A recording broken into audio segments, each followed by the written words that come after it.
So welcome to Medical Marijuana and Wellness. Today's topic is cannabinoids and the endocannabinoid system, and it's part of our Understanding Cannabis as Medicine seminar series this quarter. I'm going to be providing some information about cannabinoids, the endocannabinoid system, and assisting me is Amy Green, a nurse at MMTC. Welcome, Amy. Great to be here, Mark. Thank you. You have a little bit of experience in this area. I do. So, my role at Medical Marijuana Treatment Clinics of Florida is as a patient educator, and I primarily focus on patients who are just starting their cannabis journey. But I do work with a lot of patients with just understanding cannabis as medicine and then working with them to set up a treatment plan that will hopefully meet their needs. Well, let's cover a couple of housekeeping issues. First of all, everybody watching this webinar will get an email after this webinar with a link to a YouTube video. It not only links you to this webinar, but you can also see other webinars we've done in the past. And also you'll get a copy of the presentation in flipbook format, and also any handouts, any slides, any information that we think is important, like the certificates of analysis and also the charts on vaping. So let's get into it, Amy. I know that cannabinoids are a very important part of cannabis. Tell me about the main components of cannabis. Yeah, so when we think about cannabis, most people have heard of cannabinoids before. That's going to be your CBD and your THC, along with many, many other cannabinoids. But the cannabis plant is also made up of something called terpenes, which are what gives cannabis its smell and its taste, and then something called flavonoids, which also contribute to the smell, taste, and aroma of the cannabis plant. And then working together, the cannabinoids, terpenes, and flavonoids all together are what's giving cannabis its medicinal effects. It's interesting because when you put all these things in together, you get something called the entourage effect. Yeah, and so that is what we see when we see all of those working together, and that's really the medical benefit of the cannabis plant, is how all of these different compounds are working together in our body to provide the positive effects for patients. The question then becomes, what are cannabinoids? And I think this is something that's new to a lot of people, but I should point out that really the first cannabinoid was discovered in 1896, and that was the cannabinoid called CBN. There was a lot of research being done in England on this particular subject, and in 1940, the CBN structure in chemical synthesis was actually brought out by Dr. Robert Kane, who's a British chemist. In 1942, Dr. Robert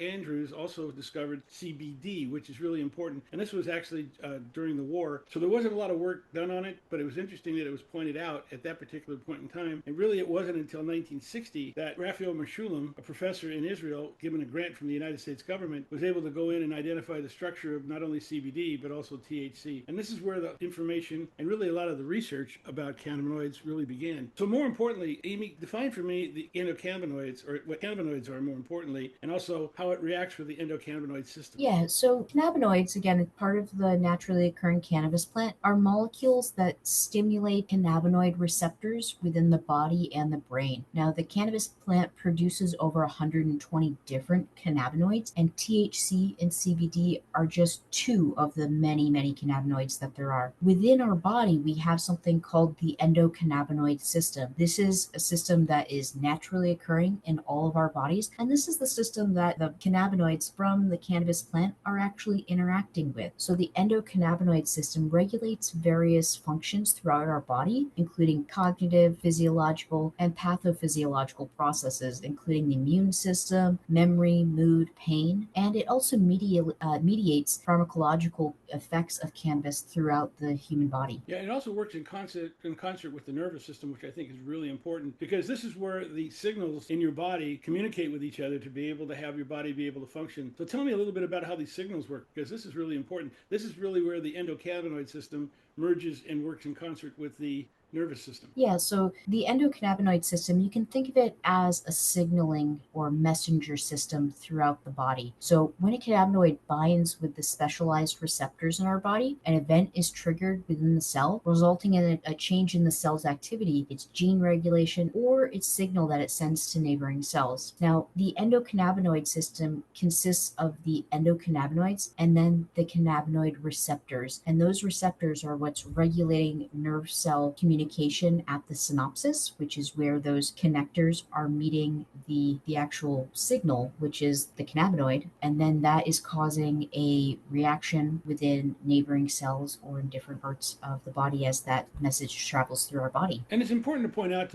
to folks that this is how your body works. Your body signals to each other, it works with each other, and it be able to pass on information. And really, there's really three different types of receptors that are there, or three different types of properties. They either work as agonists, which means means to activate the receptors. Antagonist, which means it blocks a receptor from being able to accept that particular medication. Or it works as what they call an inverse agonist, which means what it does is it causes the opposite effect to happen. And that's when you have the number of cannabinoids out there, it has a number of different functions that operate that really help the body stay in what they call homeostasis, or basically keeps the body in balance. So we have something important in the endocannabinoid systems. There's the CB1 and CB2 receptors. These are really key, Amy. They are. So the CB1 receptor is generally going to be found in the brain, the spinal cord, and in some peripheral organs and tissues. And then these receptors act like gates that open and close to control the levels and activity of most of the other neurotransmitters in our body. And then the second type of receptor that THC is mostly interacting with is the CB2 receptor, which is mainly found in white blood cells, tonsils, and the spleen. And then these receptors help control immune functioning throughout the body and inflammation. And then when we think about how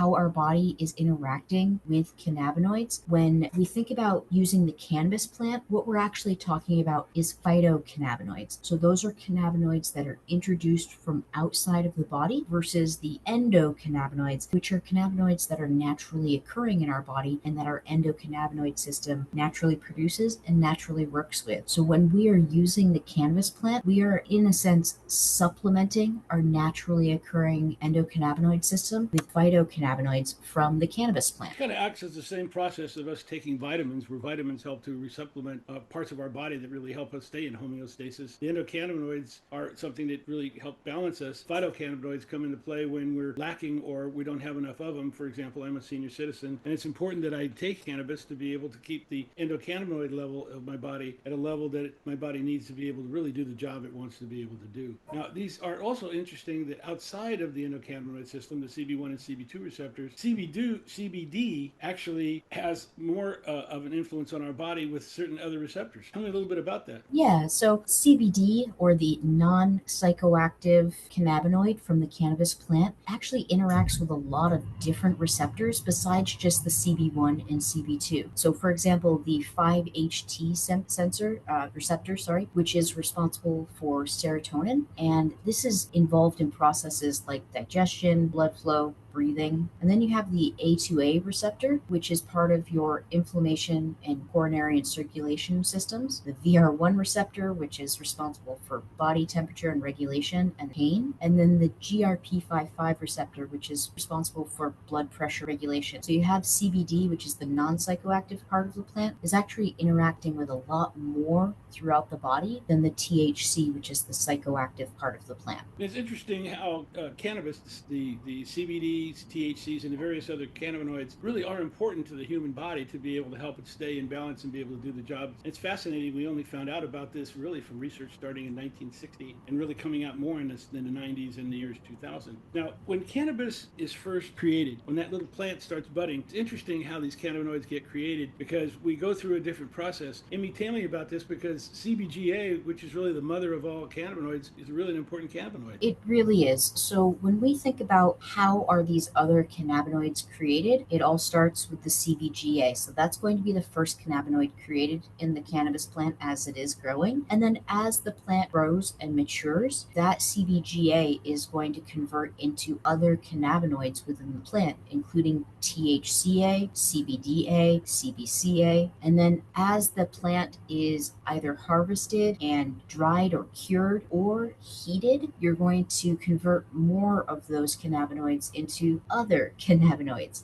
So this process of curing the plant or applying heat is what we call decarboxylation. So that means that we're taking the acidic form of that molecule. Take, for example, THCA, that is the acidic form of THC. When we apply heat to THCA, it's converted into THC, which is the active psychoactive form of THC. So that's the one that could possibly get you high at a high enough dose, but it's also going to be kind of more bioactive in your body. So it's going to get a lot, you're going to have a lot more effects from the THC versus the THCA. It does a great job of helping with pain management. Absolutely. Absolutely. And when we take a look at this is just a limited chart which mentioned the different cannabinoids that are out there. This is from Cannabis, let me pronounce that correctly, Cannability, which is a chart that they put together, and it shows that there are other cannabinoids that are out there, as well as terpenes and flavonoids, that you'll find in the actual cannabis plant itself. There are over 540 components in cannabis,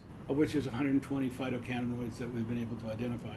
So it's a very active plant with respect to providing medication, and this is really, really important. Now, there are a couple of cannabinoids that are what we call the major cannabinoids. Can you tell me a little bit about these? Because a few of these, like CBD, THC, THCA, and CBG, and CBN, are really important. They are. So these are going to be the ones that you hear about most. They're also going to be the ones that are most prevalent in cannabis plants. So CBD is the non-psychoactive cannabinoid in the cannabis plant. CBD is a great analgesic, so really good for pain. It's also an anti-inflammatory, anti-seizure, anti-anxiety, anti-tumor medication, and it may help with things like muscle spasticity, stress, and anxiety. Then you have THC. This is going to be the psychoactive cannabinoid from the cannabis plant. THC is really great as a pain reliever, anti-inflammation, anti-seizure, antioxidant, and then it may help with things like nausea, insomnia, PTS, stress and anxiety, which that is always going to be dose dependent with THC. And then you have, we're actually going to skip over to CBG real quick. So CBG is another cannabinoid. It's what we would call more of a minor cannabinoid. It's not one of the big two, which are CBD or THC, but CBG still has a lot of really important benefits to our body, including pain relief, anti-inflammatory, neuroprotective, and it may help with things like psoriasis or other skin conditions, regulating emotions in a way similar to an antidepressant, but not quite the same, and then promoting neurogenesis. And I should point out, a lot of athletes that are trying to recover from things actually look to use CBG, replenish the body, and help it become a lot more, let's just say, help it recover after when it's doing, like when they're doing workouts and getting ready for games. Yeah, it can be important for kind of helping to regulate our body processes that are normally happening anyways. Mhm.